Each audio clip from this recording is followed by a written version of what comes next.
కల్తీకి పాల్పడిన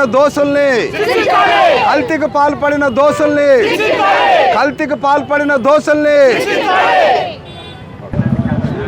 ప్రపంచానికే కలియుగ దైవం మన వెంకటేశ్వర స్వామి. తిరుపతి దేవస్థానంలో కొలువై ఉన్నటువంటి వెంకటేశ్వర స్వామి భక్తులు ప్రపంచం మొత్తంగా ఉన్నారు. కోట్లాది మంది భక్తుల యొక్క మనోభావాలు ఏనాడు కూడా దెబ్బతినలేదు. ఎందుకంటే వెంకటేశ్వర స్వామి ఎంత ప్రతిష్టత ఉంటుందో ఆ స్వామి ఆవరణంలో దొరికేటటువంటి లడ్డుకు కూడా అంతే స్పష్టత, ప్రఖ్యాతి ప్రపంచం మొత్తంగా ఉంటుంది.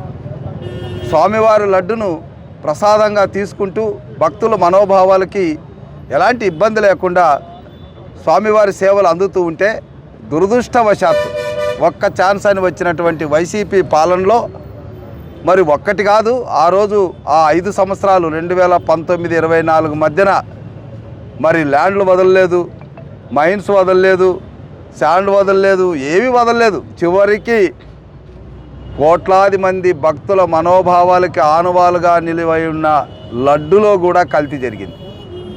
ఇది ఒకటి కాదు, 2 కాదు, 20 కోట్ల లడ్లలో మా భక్తులకి ఇచ్చినటువంటి లడ్డుల్లో మనకు కల్తీ జరిగిందని, దాదాపుగా 250 కోట్లు మరి ఈ కల్తీకి పాల్పడినటువంటి వారి జోబుల్లోకి వెళ్ళాయని, 68 లక్షల కిలోలు నెయ్యి కల్తీ జరిగిందని సిట్టు తేల్చింది. మరి ఈ నేపథ్యంలో భక్తుల మనోభావాలకి ఒక తీరని అగాధం ఏర్పడింది. భక్తుల మనోభావాలు మరి స్వామివారి యొక్క అనుగ్రహంతోనే మళ్ళా వాళ్ళు తొలగాలి.